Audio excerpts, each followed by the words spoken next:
Shabbat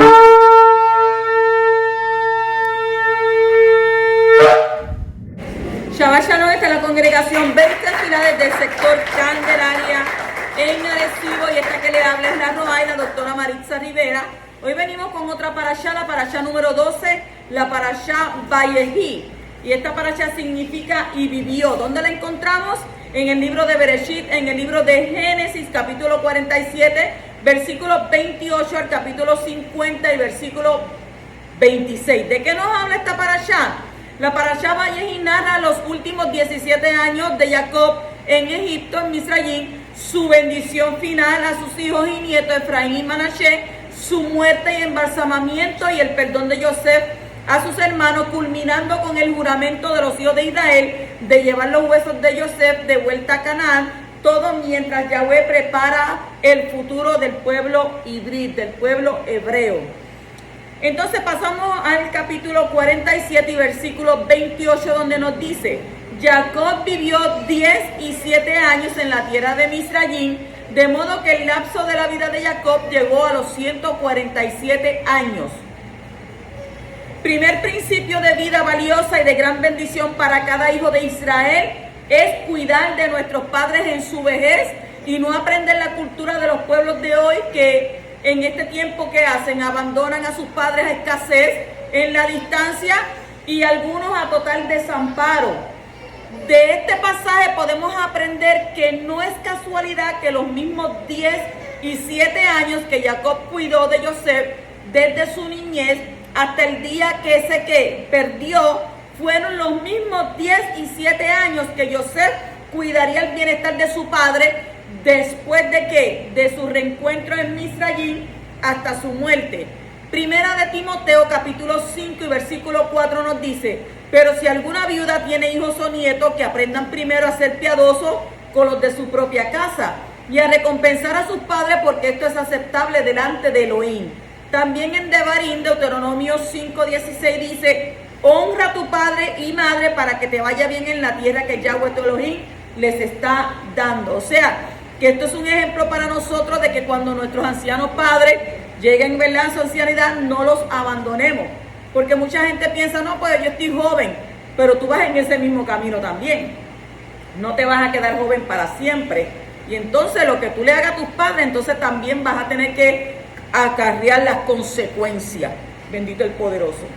El versículo 29 de ese capítulo 47 dice: y cuando se le acercaba a Jacob el tiempo de morir, llamó a su hijo Yosef y le dijo: hazme este favor, pon tu mano bajo mi muslo como promesa de tu constante lealtad.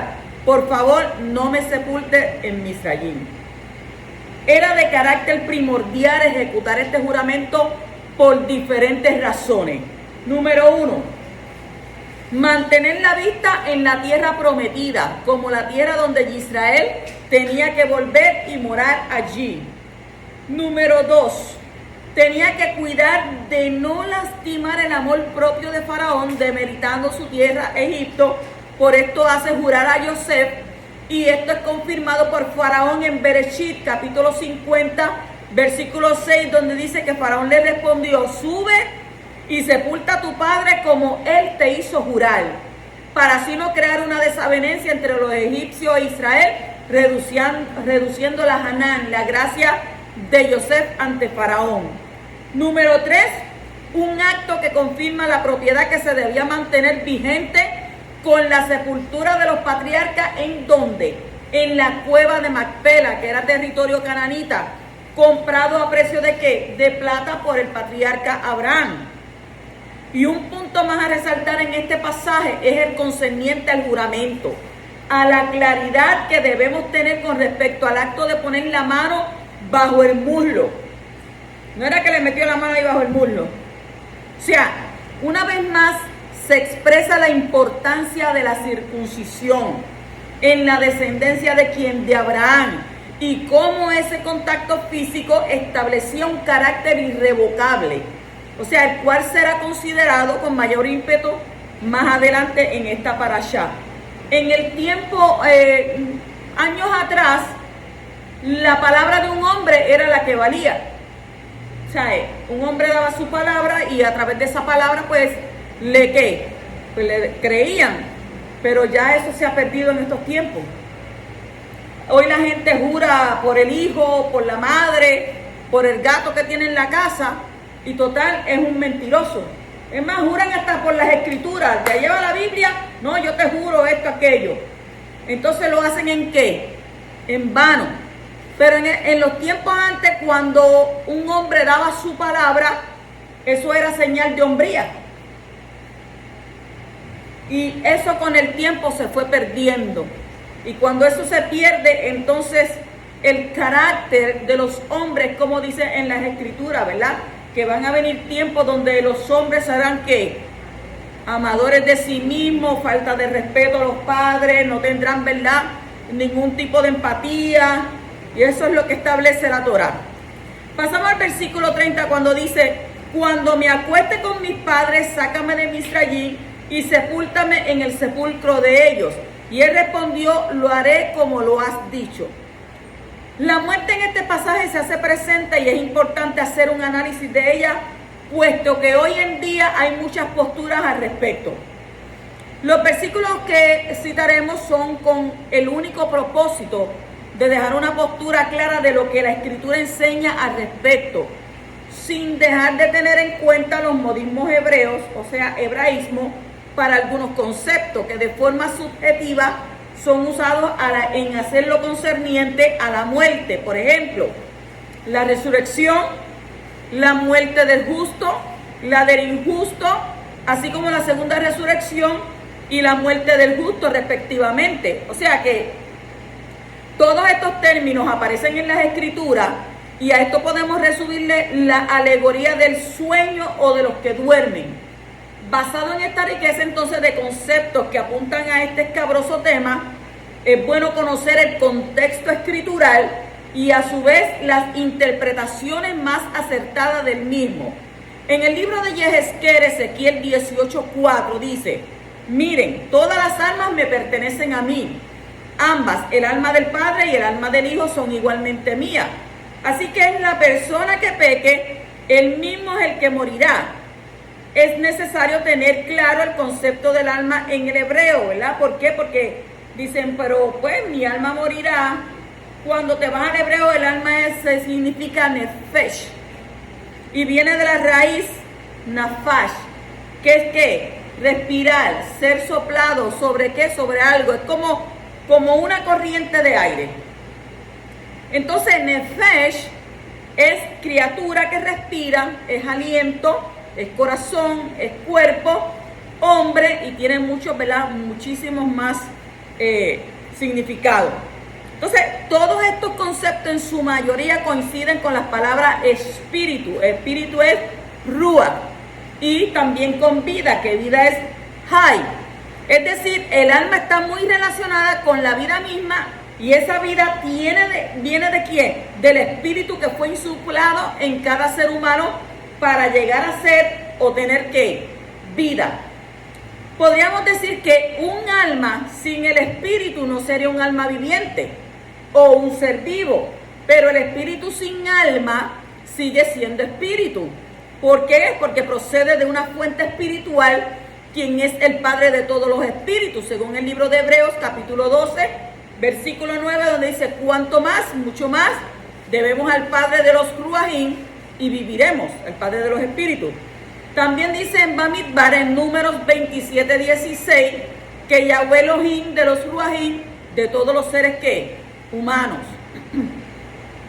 Es importante tocar, aunque de forma superficial, el tema de morir, pues de él se desprenden puntos que inquietan, como lo son el de la vida después de la muerte, o la eternidad del alma, y aún el castigo eterno, que hoy están filtrándose en la mayoría de las corrientes escriturales o corrientes bíblicas, dirían por ahí. Y estos temas deben ser evaluados a través de la escritura y la exégesis hebrea.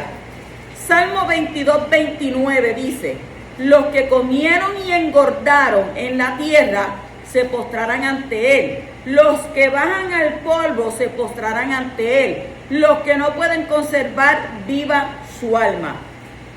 Entonces, ¿qué quiere decir? El alma muere.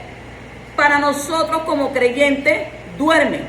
Sin embargo, deja de ser cuando pues ya parte, ¿verdad? Entonces, en esto estriba la grandeza del regalo de la resurrección. Matitillahu 10:28 dice: no teman a los que matan el cuerpo, porque no tienen poder para matar el alma. Por el contrario, teman al que puede destruir ambos, cuerpo y alma, en el Gehinnom. Y este término es muy importante conocerlo. El Gehinnom, pues fue lo que los griegos tradujeron como infierno. O sea que etimológicamente Gehenna deriva de Gehinnom, que significa valle de Hinnom.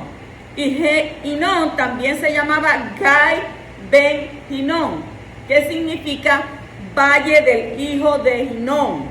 O sea que el valle estaba fuera de la muralla sur de la antigua Jerusalén y se extiende desde el pie del monte Sión hasta el valle de Cedrón al este. Entonces es mencionado en la escritura en diversos versículos como valle de Hinnom, valle del hijo de Hinnom o valle de los hijos de Hinnom. Entonces no se describe como infierno, sino como un valle real situado en Jerusalén.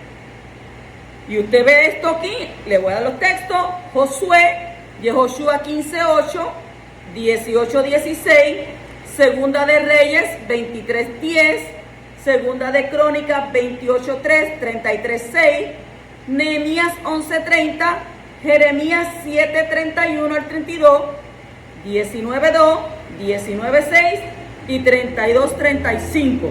Pero, aunque en unas versiones aparece transliterado como Gehenna, en otras se traduce por infierno. Después del año 638 antes de Mashiach, el valle de Hinnom se convirtió en el lugar utilizado para incinerar los desperdicios de Jerusalén. La palabra Gehenna o Gehennen, Yahanan, también aparece en el libro musulmán, en el Corán, como lugar del tormento para los pecadores. O sea que el equivalente islámico del infierno cristiano. Y está escrito en Hebreos capítulo 10, versículo 39, para nosotros no somos de los que retrocedemos para destrucción, sino de los que tenemos fe, emuná, para preservación del alma. Este es uno de los puntos centrales que la misma escritura nos imparte. Y es la preservación del alma para los que tienen emuná, para los que tienen fe. Es decir, dar gracias a nuestro Mashiach Yeshua.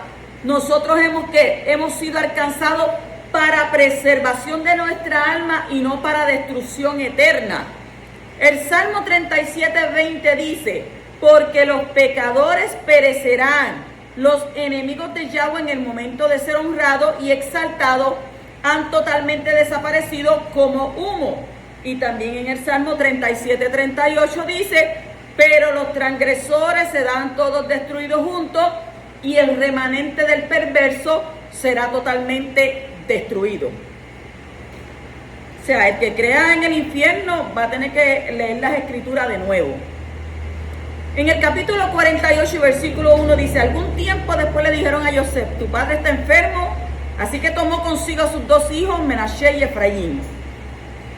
Este es un tiempo donde podemos considerar que la edad y el deterioro de la casa de Jacob está en sus últimos momentos. Y es cuando, a través del mensaje de restauración a la casa de Yosef, que es la casa de Efraín, se está trayendo a todos los hijos de ¿quién?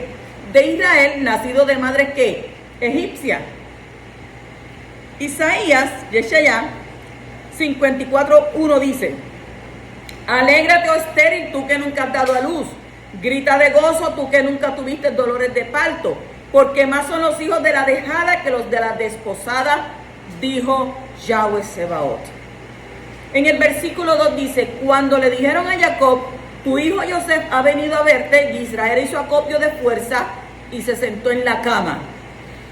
En los momentos de más aflicción y angustia para Israel, a punto de desfallecer completamente, vendrá el Mashiach Yeshua y lo hará levantar nuevamente. Jeremías, Yirmiyah 23:5 al 6 dice: he aquí los días vienen, dice Yahweh, cuando yo levantaré una rama justa de David, Él, un rey, reinará y comprenderá, él ejecutará juicio y rectitud en la Aretz, en la tierra. En sus días Yahudá será salvado, y Israel vivirá en seguridad, y el nombre dado a él será Yahweh Sidkeinu, Yahweh nuestra justicia. En 2 de Corintios 5:21 dice, al que no conoció pecado, por nosotros lo hizo pecado para que nosotros llegáramos a hacer ¿qué? Justicia de Elohim en él. Qué tremendo, ¿verdad? El versículo 3 al 4 dice, y Jacob le dijo a Yosef, el Shaddai, el poderoso omnipotente, se me apareció en luz en la tierra de Canaán y me bendijo y me dijo, te haré fértil y numeroso, te convertiré en una comunidad de pueblo y le asignaré esta tierra a tu linaje venidero como posesión perpetua. O sea que el momento en que Yahweh da estas palabras a Jacob es en Bereshit capítulo 35 versículo 11.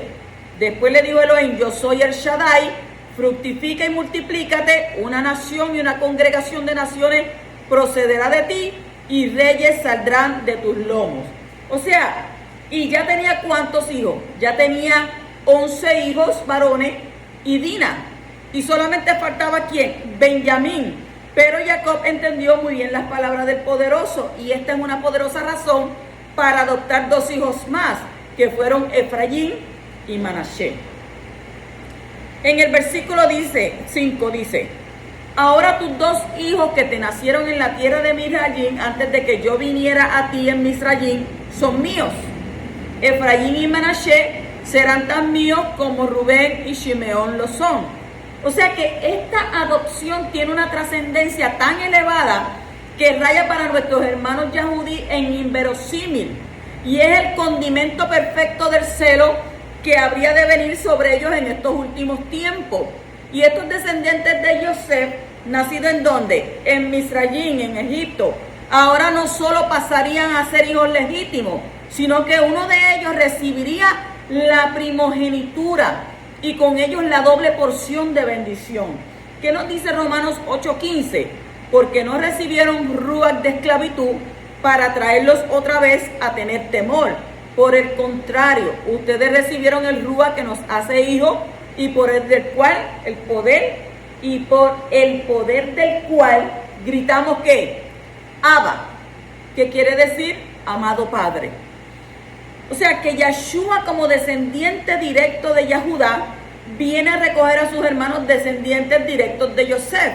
Y esto es a Efraín y a Manasés, conocidos como la casa de Efraín, y quien es a su vez poseedor de la primogenitura. En Jeremías 31:9 dice, ellos salieron gimiendo y yo los traigo de vuelta con consolación, causándolos alojarse por arroyos de agua sobre sendas allanadas, porque yo soy un padre para Israel y Efraín es mi primogénito. También en Primera de Crónicas 5:1-2 dice, los hijos de Rubén, el primogénito de Israel, él fue el primogénito, pero como él profanó la cama de su padre, su primogenitura fue dada a los hijos de Yosef, el hijo de Israel, pero no de tal manera para que él fuera considerado en la genealogía como el primogénito. Pues Yahudá se hizo más grande que sus hermanos, puesto que la autoridad vino de él. No obstante, la primogenitura fue ¿a quién? A Yosef. Continuamos en el versículo 8 de ese capítulo 48, donde dice, notando a los hijos de Yosef, Israel preguntó, ¿quiénes son estos?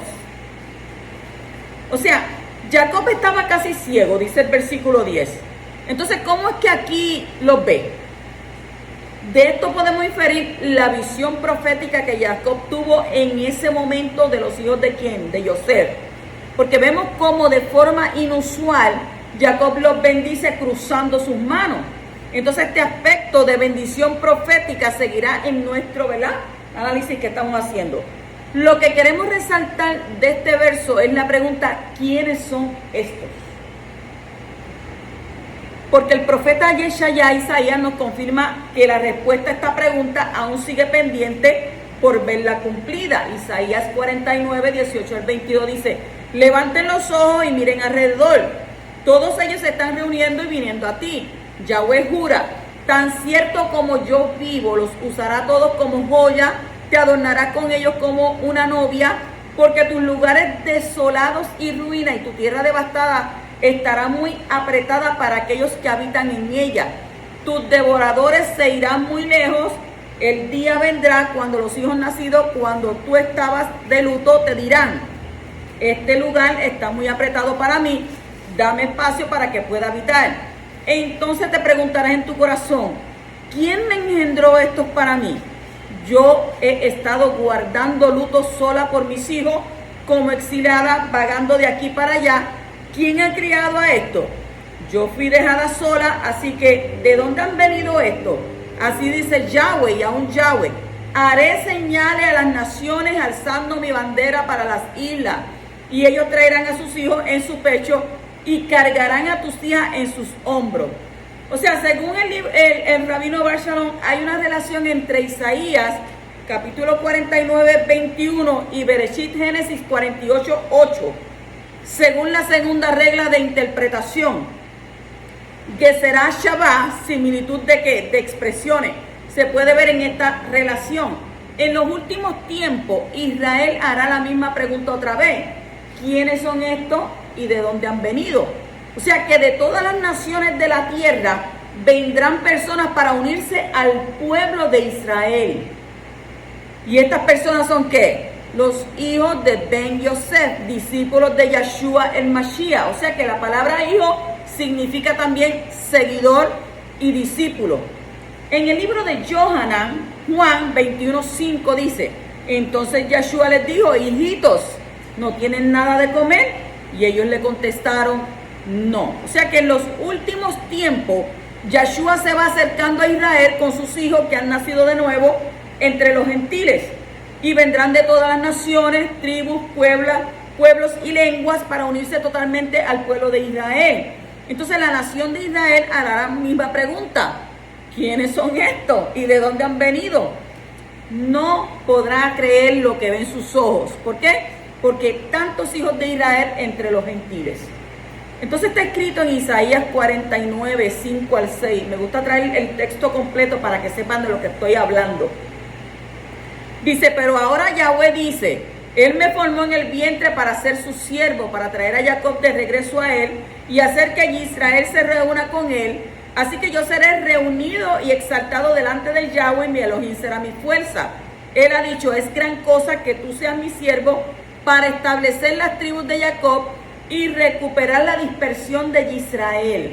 Yo te he dado a ti por pacto un pueblo, yo también te haré luz para las naciones, para que mi salvación se difunda hasta los confines de la Are, de la tierra. Según este texto, la misión del Mashiach es de imprescindible cumplimiento restaurar a las 12 tribus de Israel, traerlas a su propia ¿qué? Tierra, recogiendo todo disperso entre las naciones, asimilado hasta el tuétano de los huesos. O sea, puesto que este es el fundamento de las raíces hebreas y el entendimiento de las dos casas de Israel, y a Judá, ¿y quién? Y Efraín. Y si esto no sucede, Yeshua entonces sería un falso profeta de Israel, y nosotros habíamos creído en vano. Pues Yeshua mismo establece, tal como está escrito en Mateo 15, 24, y respondiendo dijo: a mí no me han enviado sino a ovejas perdidas de la casa de Israel. Y está escrito en la misma profecía de Isaías 49, 12. Contemplen, estos vienen desde lo lejos y estos desde el norte, algunos desde el oeste y algunos desde la tierra del Sinín. Y está también escrito en Apocalipsis capítulo 7, 9, 13 y 14. Dice: después de esto miré y vi una gran multitud que nadie podía contar, de todas las naciones, tribus, pueblos, lenguas, de pie delante del trono y delante del Cordero, vestidos con vestiduras blancas y con palmas en las manos. Y uno de los ancianos habló diciendo: estos que están vestidos con vestiduras blancas, ¿quiénes son y de dónde han venido? Y yo le respondía: Dios mío, tú lo sabes. Y él me dijo: estos son los que vienen de la gran tribulación y han lavado sus vestiduras y las han emblanquecido en la sangre del Cordero. Bendito el poderoso. Continuamos en el versículo 9, donde dice: y José le dijo a su padre: estos son mis hijos que Elohim me ha dado aquí. Y él dijo: tráemelos para bendecirlos. O sea que de esta misma manera Yahshua el Mashiach manifiesta su paternidad sobre nosotros, primero porque le fueron dados aquí en Egipto. Juan Yohanan 17:6 dice: yo di tu nombre a conocer a la gente que me diste del mundo. Ellos serán tuyos, tú me los diste y han guardado tu palabra. Segundo, porque él y el Padre uno son. Yohanan 14 dice: tú no crees que yo estoy unido con el Padre y el Padre unido conmigo. Lo que les estoy diciendo no lo digo de mi propia iniciativa, sino el Padre que vive en mí está haciendo sus propias obras. O sea que esto es confirmado cuando Yahshua dice en Yohanan 14:18: no los dejaré huérfanos, volveré a ustedes. En el versículo 10 dice: para entonces los ojos de Israel estaban nublados por la edad, no podía ver, así que Joseph se los acercó y él los besó y los abrazó. Yahshua es el único encargado de acercar a los hijos de Jacob, o sea, Israel. Solo de él es el ministerio de la reconciliación y a quienes él se los haya delegado. O sea que este acercamiento tiene unas características especiales y debe ser visto desde diferentes perspectivas de alcance. Número 1, el evento final es protagonizado por dos de sus hijos, Yahudá y Efraín. Número 2, Yahudá, cabeza de la casa del sur, dos tribus, Yahudá y Benjamín, hoy los conocemos como los judíos, nuestros hermanos amados, velados hasta que entre la plenitud de ¿quién? De los gentiles, Efraín. Pero cuidado, ¿cuáles judíos? Todos los judíos. Romanos capítulo 2, versículos 28-29 dice: pues el judío genuino no es el que simplemente es judío externamente. La circuncisión verdadera no es solo externa y física, pero el judío genuino es el que lo es, ¿qué? Anteriormente. Y la circuncisión verdadera es del corazón, en el ruach, no en la letra. Así que su alabanza no viene de los hombres, sino ¿de quién? De Yahweh. Número 3, Efraín, cabeza de la casa del norte, que son las 10 tribus dispersas en el 722 antes de Mashiach. O sea que todos aquellos que poseen el ADN de Israel, principio fundamental de la Besorá o Evangelio de Salvación, Santiago, Jacob 1:1 y Primera de Pedro, Kefas 1:1. Dice, y que hoy se reemplazó ¿por quién? Por la iglesia de los gentiles. Y con esto no estamos descartando gente de las naciones, que es una población mixta o extranjero. Isaías 56:6-7 nos dice: y los extranjeros que se unen a Yahweh para servirle, para amar el nombre de Yahweh y para ser sus obreros, todos los que guardan Shabbat y no lo profanan y se mantengan firmes a mi pacto, yo los traeré a mi monte Kadosh.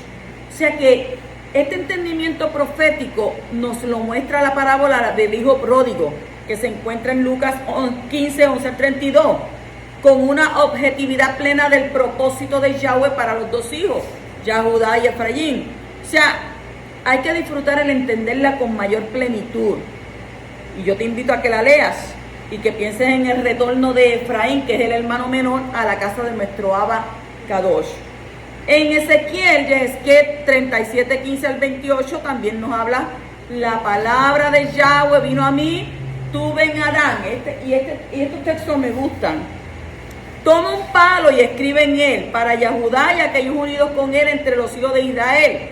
Toma otro palo y escribe en él por Joseph el palo de Efraín y a toda la casa de Israel que pertenece a él. Finalmente tráelo junto a un solo palo para que se conviertan en uno en tu mano. Cuando los hijos de tu pueblo te pregunten ¿qué quiere decir todo esto?, diles que Yahweh dice esto: yo cogeré el palo de Joseph, el cual está en la mano de Efraín, junto con las tribus de Israel que están unidas con él, las pondré juntas con el palo de Yahudá y los haré un solo palo para que se hagan uno en mi mano. Los palos donde tú escribes estarán en tu mano mientras ellos miran. Entonces diles a ellos que Yahweh los indice: yo cogeré la casa de Israel de entre las naciones a donde han ido y los juntaré de todos los lados y los traeré de regreso a su propia tierra. Yo los haré una nación en la tierra sobre las montañas de Israel y un rey será para todos ellos. Nunca más serán dos naciones y nunca más estarán divididos en dos reinos. Ellos nunca más se profanarán a sí mismos con sus ídolos yo los libraré de todas sus transgresiones con las que han pecado, y yo los salvaré de todos los lugares donde han estado viviendo y pecando, y yo los lavaré para que sean mi pueblo y yo sea su Elohim. Mi siervo David será rey sobre ellos, y todos ellos tendrán un pastor. Ellos caminarán en mis ordenanzas y guardarán y observarán mi juicio. Y ellos habitarán en la tierra que yo di a Jacob mi siervo, donde sus padres vivieron. Ellos habitarán allí, ellos, sus hijos y sus nietos para siempre, y David mi siervo será su gobernante para siempre, y yo haré un pacto de shalom con ellos, un pacto eterno. Y yo les daré a ellos, aumentaré sus números y pondré mi lugar Kadosh entre ellos para siempre. Mi santuario estará con ellos, yo seré su Elohim, y ellos serán mi pueblo. Y las naciones sabrán que yo soy Yahweh, quien aparta a Israel como Kadosh, cuando mi lugar Kadosh esté con ellos para siempre. O sea que hoy día existe un afán errado en querer ser aceptado por nuestros hermanos judíos. Y es importante entender que no es el tiempo. ¿Por qué? Porque cada vez que estamos más cerca del poderoso y gran momento de la venida del Mashiach, entonces será ahí, no antes. Es importante poner esta realidad sobre la mesa. Pues muchos, cayendo en ese enamoramiento por todos los judíos, llegan hasta a querer agradar a los hombres. Y muchos han llegado hasta negar a Mashiach por estar congeniarse con ellos. Entonces, y enamorarse de los judíos no está mal, siempre y cuando mantengamos nuestra identidad como israelitas y como hebreos, sin renunciar al dador de la vida, que es Yahshua HaMashiach, o creyendo en él, pero en secreto. O sea que Primera de Yohanan 2:23 dice: todos los que niegan al Hijo están también sin el Padre, pero la persona que reconoce al Hijo también tiene al Padre. ¿Qué nos dice el doctor Blatt? Dice: alguno dirá, no necesito confesar a Yahshua para hacer la conversión con un rabino.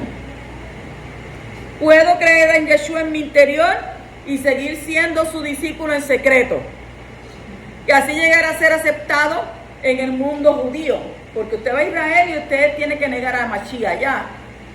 Entonces, necio, ¿cómo no vas a confesar el nombre de aquel que no tuvo vergüenza de ti y sufrió públicamente desnudo sobre el madero para así confesar que te ama? ¿Cómo no vas a ser fiel al que viene a gobernar en Israel? ¿Cómo crees que vas a poder vivir en secreto con tu fe? ¿Cómo vas a esconder tu luz y no alumbrar delante de todo? Yahshua dijo en Matitiyahu 10, 32 al 33, por tanto, todo el que me confiese delante de los hombres, yo también le confesaré delante de mi Padre que está en los Shamayim. Pero cualquiera que me niegue delante de los hombres, yo también lo negaré delante de mi Padre que está en los cielos, en los Shamayim. O sea que en la confesión del nombre de Yahshua está la salvación, como está escrito en Romanos capítulo 10, versículo 9 al 10, que si confiesas con tu boca Yahshua por Adón y crees en tu corazón que Elohim le resucitó de entre los muertos, serás salvo. Porque con el corazón se cree, ¿para qué? Para justicia, y con la boca se confiesa para salvación. En Primera de Yohanan 4, 1 al 3 también dice: amados, no creáis a todo espíritu, sino probad los espíritus para ver si son de Elohim, porque muchos falsos profetas han salido al mundo, y en esto conocéis el espíritu de Elohim. Todo espíritu que confiesa que Yahshua HaMashiach ha venido en carne, es de Elohim. Y todo espíritu que no confiesa a Yahshua no es de Elohim. Y este es el espíritu del anti-Mashiach, del cual habéis oído que viene y que ahora ya está en el mundo. También en Primera de Yohanan 4:15 está escrito: todo aquel que confiesa que Yahshua es el Hijo de Elohim, Elohim permanece en él y él en Elohim. O sea que en estos momentos estamos volviendo a casa y hay que escuchar bien. No podemos dejar de confesar a Yahshua si queremos permanecer con el Elohim de Israel. O sea que en tu confesión está el poder. En la confesión del nombre de Yahshua está tu salvación y la vida eterna. Así que no lo niegue ni le oculte. No por nada del mundo. Si te dicen, no, mira, que no digas esto. No, ¿por qué? Porque sabemos que él fue enviado. O sea, este mundo pasará, pero Yahshua es el Adón para siempre y pronto se sentará en el trono juzgando a las 12 tribus de Israel. Así que no le falles ahora cuando más necesita confesar su nombre. Porque el mismo Yeshua lo dijo, cuando pidas algo, pídeselo al Padre, pero pídeselo en mi nombre. Bendito el que vive. El versículo 11 dice, Israel le dijo a Joseph, nunca esperaba volver a verte y ahora Elohim me ha permitido ver a tus hijos también. Israel no espera volver a ver el rostro de Yeshua, pero la gran verdad es que Yeshua vive, Yeshua triunfó, Yeshua hoy gobierna y estableció su pueblo, o sea, un pueblo que uno solo, un solo pueblo. Entonces Israel no solo lo verá a él, sino que a sus hijos también los verá en la casa de Efraín, el hermano que se perdió, y que para los yahudí de hoy esto es solo una historia. Sin embargo, todas las profecías del regreso de Efraín están en pleno cumplimiento. Efesios capítulo 2, versículo 11 al 14 dice, por tanto, recuerde que en otro tiempo a ustedes, los gentiles en la carne los llamaban incircuncisión, los de la llamada circuncisión, que se hace con mano en la carne. Y acuérdense de que en aquel tiempo estaban sin ¿qué? Sin el Mashiach, apartados de la ciudadanía de Israel y ajenos a las alianzas de la promesa, estando sin esperanza y sin Elohim en el mundo. Pero ahora en el Mashiach Yeshua, ustedes que en otro tiempo estaban lejos, se han acercado por la sangre del Mashiach, porque Él es nuestra Shalom, que de ambos pueblos que nos hizo uno. Él derribó en su carne la barrera de división, es decir, la hostilidad. Tenemos que leer todos esos textos para ponerlos, tenerlos siempre presentes en nuestra mente. El versículo 12 dice, entonces Joseph lo sacó de entre sus rodillas y se postró en la tierra. Los hijos de Joseph, que tenían más de 25 años en ese momento, la gente a veces piensa que eran unos niños, pero no, fueron introducidos entre las rodillas de Jacob y luego retirados. Y al igual que el acto de juramento poniendo la mano bajo el muslo es un eufemismo para el acto mismo de tocar el miembro circuncidado, que es la señal del pacto. Entonces esto constituía un acto oficial de adopción mientras una mujer adoptaba de sus siervas en el momento del parto, recibiendo a la criatura en su rodilla. Entonces aquí Jacob, al hacer contacto entre sus piernas con los muchachos, fue como si los dos hubieran salido directamente de sus lomos. Y así llegaron a ser legalmente sus hijos. ¿Con qué? Con pleno derecho dentro de Israel, al igual que Rubén y Shimón. Y este acto impactó tanto a Joseph que se inclinó y adoró al poderoso, al Padre eterno. O sea, los versos 9 al 12 muestran la adopción de estos hijos dentro de Israel, y los versículos 13 al 22 hablan de la bendición que estos recibieron de su padre Jacob. O sea que no podemos olvidar que Efraín posee los derechos de primogenitura. En Jeremías, Jeremías 31:9 dice, vendrán con llanto y con compasión los guiaré, los conduciré a los arroyos de agua por un camino parejo donde no tropezarán, porque yo soy siempre un padre para Israel, Efraín es mi primogénito. Lo dice claramente ahí. El versículo 13 y 14 dice, José los tomó los dos, a Efraín con la mano derecha a la izquierda de Israel, y a Menashe con la mano izquierda a la derecha de Israel, se los acercó. Pero Israel alargó su mano derecha, la puso sobre la cabeza de Efraín, aunque era el menor, y su mano izquierda sobre la cabeza de Menashe, cruzando así las manos, aunque Menashe era el primogénito. La mano derecha representa al Mashiach, y es el miembro que representa la autoridad. O sea que la mano del Mashiach está sobre Efraín, aunque haya sido esparcido entre las naciones. Y esa mano le está haciendo volver a casa ahora mismo. O sea que el espíritu profético de Jacob, activado en ese momento a plenitud, establece la grandeza del menor sobre el mayor. Cuando cruza ¿qué? Cuando cruza sus manos adrede, formando una X. Y este símbolo en el hebreo arcaico, que fue usado para escribir la Torá, representa la letra Tav. La Tav. Y es la última del alefato hebreo.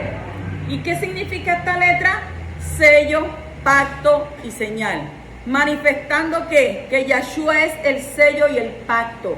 Entonces en Hebreos 12:2 dice, puesto los ojos en el iniciador y consumador de esa confianza, Yeshua. Otras versiones, ¿verdad?, dicen otra cosa diferente.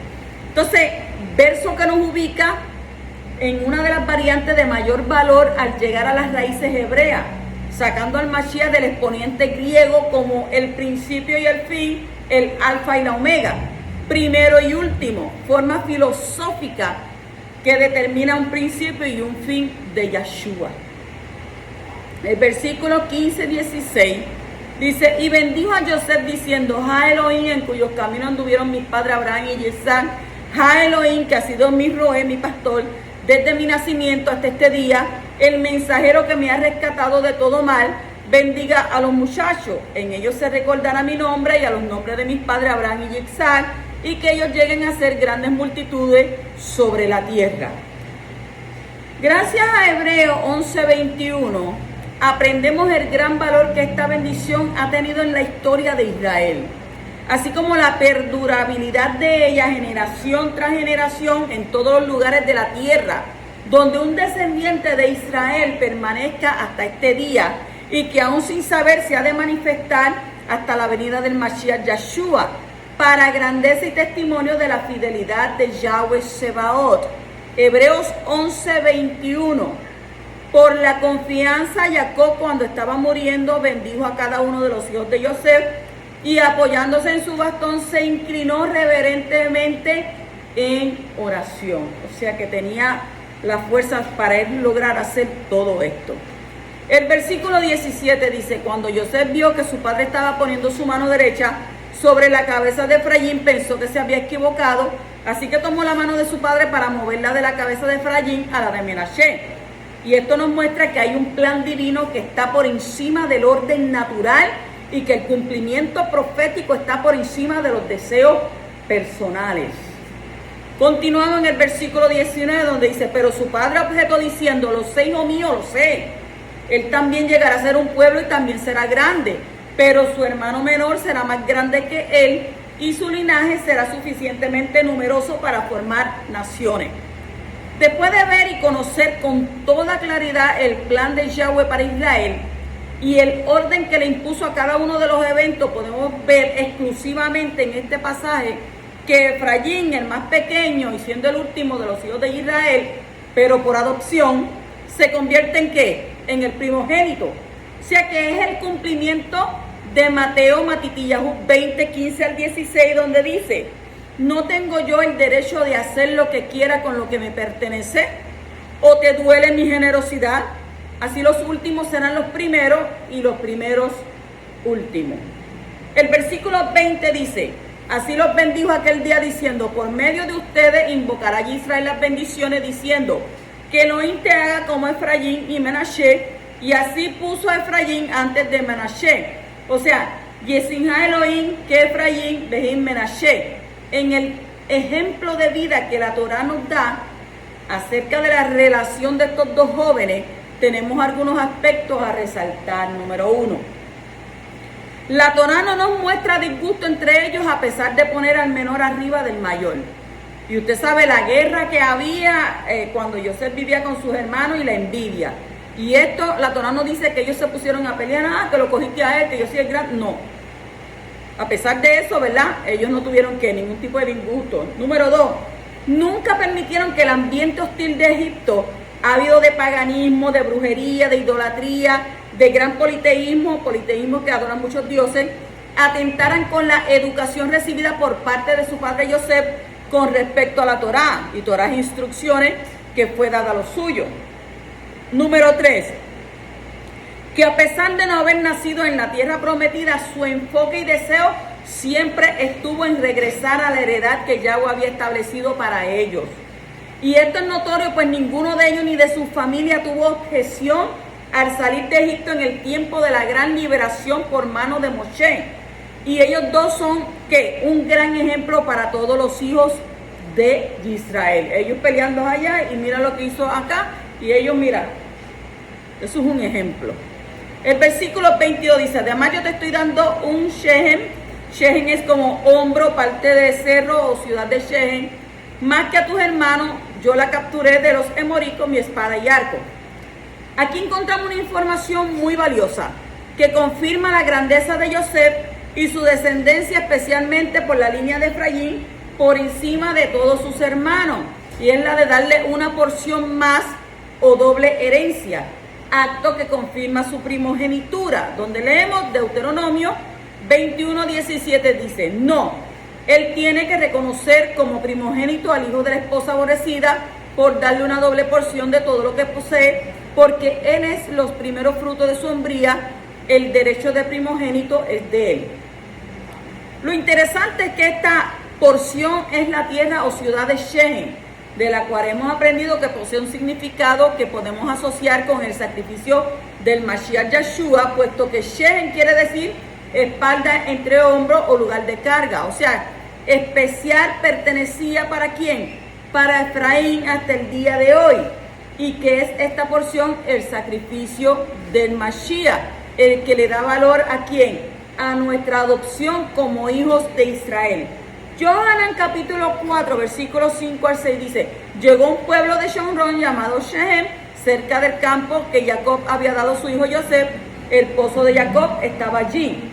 Josué y Yehoshua 24:32, los huesos de Yosef, los cuales los hijos de Israel habían traído de Misrayim, sepultaron en Shechem, en la parcela de tierra que Jacob había comprado de los hijos de Amor, el padre de Shechem, por 100 piezas de plata, y se hicieron posesión de los hijos de Yosef. Pasamos al capítulo 49, versículo 1, donde dice, entonces Jacob llamó a sus hijos y dijo, reúnanse para decirles lo que les va a suceder en días venideros. Aquí vemos con estas palabras de Jacob que el don profético de los patriarcas estaba establecido de manera potencial para marcar el destino de los 12 patriarcas con respecto a los planes del poderoso para todo su pueblo. Él está diciendo algo que va a acontecer en el futuro. O sea que él tenía espíritu ¿de qué? De profecía. El versículo 3 al 4 dice, Rubén, tú eres mi primogénito, mi fuerza y primicia de mi vigor, superior en rango y superior en honor, inestable como el agua, no superarás más, porque cuando te subiste a la cama de tu padre, trajiste desgracia, a mi lecho se subió. Rubén, a pesar de su posición de primogenitura, no pudo obtener los galardones de ellos, como lo son la doble porción, la autoridad sobre los demás hermanos, y por ende el cetro del reinado por manifestar su debilidad con respecto a las mujeres. Detalle que nos permite aprender que un hombre con problemas con respecto al sexo tendrá dificultades para el liderazgo en cualquier escala. Según Rashi, los descendientes de Rubén poblaron Francia, país que ha sido una nación preeminente durante mucho tiempo, pero antes de la venida del Mashiach perderá esa posición, porque últimamente Francia está tomando una posición muy negativa contra el pueblo judío y esto le será muy contraproducente. Continuamos en el capítulo del 49, del 8 al 12. Dice, tú, Yahudá, tus hermanos te alabarán, tu mano estará en la nuca de tus enemigos, los hijos de tu padre se postrarán ante ti. Yahudá es un cachorro de león, de la casa, hijo mío, has vivido. Él acecha, se agazapa como un león, como el rey de las bestias. ¿Quién se atreve a despertarlo? El cetro no se apartará de Yahudá, ni la vara de gobernante de entre sus pies, hasta que venga Shiloh. Y el homenaje de los pueblos será suyo. Él amarra su asno a una viña, el burrito de su asna a una viña selecta, lava sus ropas en vino, su manto en sangre de uva, sus ojos son más oscuros que el vino, sus dientes son más blancos que la leche. Recordemos que Yahudá es el poseedor de la simiente por donde el Mashiach de Israel habría de manifestarse. Y este pasaje, frase tras frase, tiene mucho que decir de la misión redentora. Y está dividida esta bendición en 3 áreas. Número 1, una autoridad de familia tribal, o sea, derivada de la fuerza y el poderío que siempre manifestó sobre todos sus hermanos. El liderazgo innato en él, que siempre lo elevó sobre los demás hermanos. Y la analogía profética de este liderazgo, que es con ¿qué? Con el león. El león es ¿qué? El rey de las bestias. O sea que la autoridad por posición dada en la bendición es establecida para guardar la línea mesiánica, que no solo salvaría a los perdidos de Israel, sino que es linaje del gobierno eterno en manos de Yeshua HaMashiach. Entonces, Shiloh es uno de los apelativos del Mashiach, que significa tranquilo. Número 2, habla de la asna y el burrito de la asna como identidad ineludible de quién sería el Mashiach de Israel en su primera venida. pasaje que para Efraín es más que claro dentro del marco profético, Zacarías 9:9. Regocíjate grandemente, oh hija de Sión, grita fuerte, oh hija de Jerusalén, contempla, tu rey está viniendo a ti, él es justo y él es salvador, sin embargo es manso, y él está montado en un asno, sí, y en un joven potro de asno. En Lucas 19, 30 y 31, instruyéndoles, entren en la aldea que está enfrente, y al entrar encontrarán que un potro atado que nunca ha sido montado, desátenlo y tráiganlo aquí. Si alguien pregunta por qué lo desatan, dígale, el Adón lo necesita. Y Marcos 11, 7 al 9, Mordejai, trajeron el potro a Yeshua, echaron sus mantos sobre él y se montó en él. Y mucha gente alfombró el camino con su ropa, mientras otros esparcieron ramas verdes que habían cortado en el campo. Y tanto los que iban delante como los que seguían detrás gritaban, Hoshiana, bendito es el que viene en el nombre de Yahweh. Y desde la casa de Yahweh nosotros les bendecimos. El número 3 dice, y cierra con la descripción triunfante y esplendorosa de que regresa a reinar con total soberanía sobre toda la humanidad, mostrando el detalle apocalíptico de su regreso como rey de Israel. ¿Dónde vemos esto? Apocalipsis capítulo 19, versículos 12 al 16, donde dice, sus ojos eran como llama ardiente de fuego y en su cabeza había muchas coronas reales. Y tenía un nombre escrito que nadie conocía sino él mismo. Estaba usando una túnica que había sido empapada en sangre y el nombre por el cual es llamado la palabra de Yahweh. Los ejércitos del cielo, vestidos de lino finísimo, blanco y puro, le seguían en caballos blancos y de su boca sale una espada afilada para herir con ella a las naciones. Y él las regirá con cetro de hierro. Y él es quien pisa el lagar de donde fluye el vino de la ira furiosa de Yahweh, Elohim de los ejércitos del Shammai. Y en su túnica y en su muslo tiene un nombre escrito, Rey de Reyes y Adón de Adonim, Señor de señores, o Amo de señores. En el capítulo 49, 22 al 26 dice, Joseph es una rama fecunda junto a un pozo, sus vástagos se extienden sobre el muro. Arqueros lo asaltaron duramente, le dispararon y lo acosaron, mas su arco se tensó, quedó tenso, y sus manos se hicieron firmes por las manos del fuerte de Jacob, por causa del pastor del Roel, la roca de Israel, el Elohim de tu padre que te ayuda, y Shaddai, que te bendice con bendiciones del Shammai en arriba, bendiciones del abismo que yace abajo, bendiciones del pecho y el vientre. Las bendiciones de tu padre sobrepasan las bendiciones de mis antepasados, hasta los más lejanos linderos de las colinas eternas, que reposen en la cabeza de Joseph, en la frente del escogido entre sus hermanos.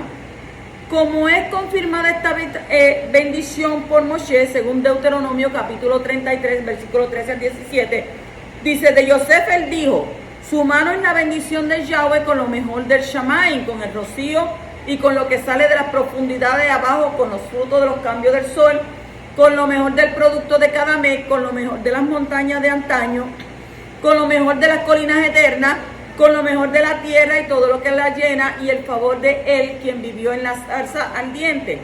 Bendición venga sobre la cabeza de Joseph, sobre la frente del príncipe entre sus hermanos, su primogénito toro, la esplendor es suyo, sus cuernos son aquellos de un búfalo, y con ellos acorneará a los pueblos de una vez. Y a todos ellos, hasta los confines de la Ares, estos son los millares de Efraín. O sea que esta es una bendición que sobrepasa aún las bendiciones de los antepasados. Y aún la del mismo Abraham. Y podemos notar esto en Bereshit, en Génesis 28:14, donde dice, tu cera será tan numerosa como los granos de la arena en la tierra. Y te expandirá hacia el oeste y hacia el este, hacia el norte y hacia el sur. Y por ti tu cera, todas las tribus de la tierra serán bendecidas.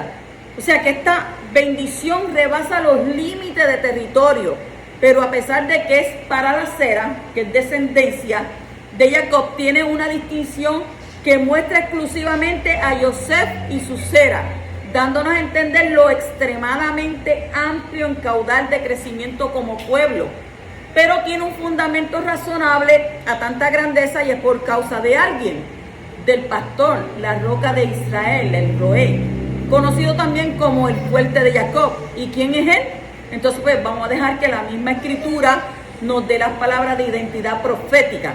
Isaías 49:26 dice: y aquellos que te afligieron comerán su propia carne, ellos estarán borrachos con su propia sangre como si con vino. Entonces todos sabrán que yo Yahweh soy tu Salvador y tu Redentor, el Hakadosh, fuerte de Jacob. Isaías 60:16 dice: beberás la leche de los goyim, mamarás de los pechos reales y sabrás que yo Yahweh soy tu Salvador y tu Redentor, yo soy el fuerte de Jacob. Ahora bien, es necesario notar en este último pasaje la similitud en cuanto a las fuentes de provisión mencionadas en la bendición referente a los pechos y del vientre. Esta roca de Israel y el fuerte de Jacob es el Salvador y Redentor de Israel. Primera de Corintios 10:4 dice: y todos bebieron la misma bebida del Rúa, porque bebieron de la roca enviada por el Rúa, la cual los seguía, y esta roca era el Mashiach. Primera de Pedro, Kefas 2:6-8 dice: por esto, dice en el Tanakh, miren, estoy poniendo en Sión una piedra escogida y preciosa, piedra angular, el que descanse su confianza en él seguramente no será humillado. Ahora, para ustedes que permanecen confiando, él es el precioso, pero para los que no están confiando, la misma piedra que los edificadores rechazaron ha venido a ser la piedra angular. Y también él es una piedra que hará tropezar a la gente y una roca por la cual se caerán. Están entonces tropezando con la palabra, desobedeciéndola como fue planeado. Entonces en el capítulo 50, versículo 15 al 17 dice: cuando los hermanos de José vieron que su padre había muerto, dijeron: ¿y si José todavía guarda rencor contra nosotros y nos paga por todo el mal que le hicimos? Así que enviaron este mensaje a José: antes de su muerte, tu padre dejó esta instrucción. Así le dirán a José: te encomiendo que perdones la ofensa y la culpa de tus hermanos que te trataron tan mal. Por lo tanto, perdona por favor la ofensa de los servidores de Elohim de tu padre. Y José lloraba mientras ellos le hablaban. Si Jacob le hubiera querido decir eso a José, o le hubiera dejado ese mensaje, cuando José habló con su padre se lo hubiera dicho. Entonces, notamos como una vez más los impulsos básicos de los hombres envueltos en el temor llevan a acomodar las cosas y a decir palabras que parecen buenas porque buscan causas nobles, pero son inventos y mentiras. Todos los problemas que rodearon a Jacob con relación a su familia desde su niñez fueron el engaño y la mentira. Y vemos claramente como las escrituras nos advierte de todas estas prácticas, de dónde provienen y el pésimo resultado que traen a nuestras vidas. Johanan 8:44: ustedes pertenecen a su padre Hasatán y quieren llevar a cabo los deseos de su padre. Él ha sido asesino desde el principio y nunca ha estado de parte de la verdad, porque no hay verdad en él. Cuando él dice mentira, él habla con carácter, porque es mentiroso. En Romanos 8:38-39 dice: pues estoy convencido de que ni la muerte. Este texto a mí me llena, ¿verdad? Me gusta un montón. Estoy convencido de que ni la muerte, ni la vida, ni malajim, ni dominios celestiales, ni lo que existe o lo que ha de venir, ni poderes de lo alto, ni de lo profundo, ni ninguna cosa creada nos podrá separar del amor de Yahweh que viene a nosotros por medio de Yeshua HaMashiach, nuestro Adón. Bendito el poderoso.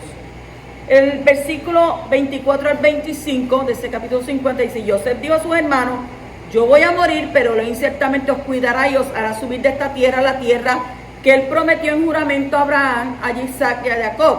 Luego José hizo jurar a los hijos de Israel diciendo: Elohim ciertamente os cuidará y llevaréis mis huesos de aquí. Más que su última voluntad, José le estaba dando a sus hermanos la esperanza de que volverían a su tierra. Y al igual que su padre, José no quería ser enterrado en Egipto. O sea que de manera profética, José sabía que no era Egipto el lugar que Yahweh quería para su pueblo. Que su estancia allí sería una parte de ¿qué? De su peregrinaje. Y que a pesar de que serían extranjeros en esa tierra, Elohim los cuidaría, los multiplicaría y los sustentaría. O sea, un punto importante en estos pasajes era el celo que los patriarcas manifestaban por la necesidad de que sus huesos fueran enterrados fuera de Egipto. Sin embargo, a diferencia de Abraham, Isaac y Jacob, que fueron sepultados en Hebrón, territorio de Judá, los huesos de Yosef reposan en Samaria, y más exactamente en Shechem, que es tierra de Efraín. Josué, capítulo 24 y versículo 32 dice: los huesos de Yosef, los cuales los hijos de Israel habían traído de Misraim, sepultaron en Shechem, en la parcela de tierra que Jacob había comprado a los hijos de Amor, el padre de Shechem, por 100 piezas de plata, y se hicieron posesión de los hijos de Yosef. Hazak, Beni Hasek, sé fuerte y que nos fortalezcamos. Shabbat Shalom.